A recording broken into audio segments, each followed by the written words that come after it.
Yes, I'm sitting here and can't avoid the thought that our moderator is a namesake of the former Syrian army chief of staff, even if in real life he's a total opposite of him. Used to be my previous job. But that's what I thought. It didn't work out too well, so I became a moderator. And I'm just imagining how great fake news you can create out of that. There you go. Don't Google me.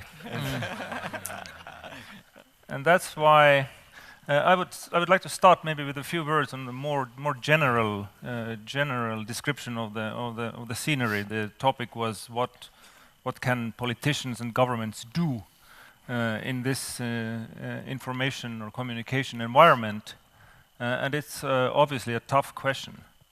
And maybe I give you a few ideas of how I see the current environment, information environment, not just in Estonia, but in Europe, at least in the West. We have been talking, or you have been talking here on obviously the Russian threat against it. But if we talk about what we can do, then I would like to look at us, Westerners, politicians as well, the governments.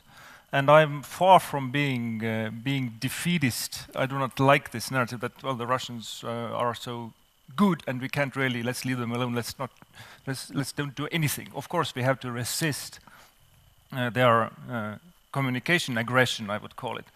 But where we live, the environment, I think we are witnessing a very important change, and not just in the environment of information, but actually the way people talk to the governments, to the parliaments, the way currently parliaments do not really talk to the people. And that is, in a way, also politicians' fault. So there are things we can't change. We can't change the speed of development of technology, obviously.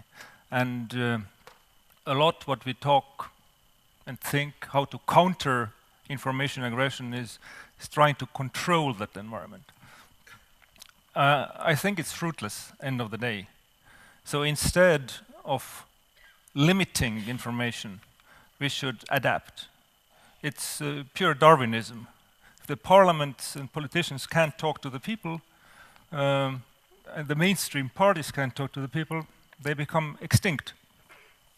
And in that regard, I think the politicians need to go back to the basics and start to stand for something. It's very easy in the populist environment to try to avoid confrontations, not to say anything apolitical, and the result is that the voter understands that you are actually a lot of nothingness. And they go to the people that say sometimes stupid, sometimes wrong, sometimes they lie, but actually they seem to stand for something. So that is the learning curve, and I think we are running behind the time, because right now, if you think about it, like 19th century, the British Parliament, for example, debated building railways, and they were leading the process. They made decisions about stuff that had impact on almost everybody in Britain. How much our parliaments nowadays actually debate and decide and lead in things that have big impact on our lives? Those decisions are made by people who were never elected, who will never be elected. They are made by programmers in Facebook office or people who design bank internet infrastructure, etc., etc. This is the stuff that impacts our future more than any little regulation we debate in parliaments, and people feel that. So the parliaments, politicians, also the governments are facing a threat becoming irrelevant. And what to do about it, no good recipe, but start to talk about real stuff, start to go back to the values, because the values are still something that programmers do not represent, and people sense values very well, and adapt to the new environment. And then we can counter the Russian aggression and other aggressions relatively easily. Thank you.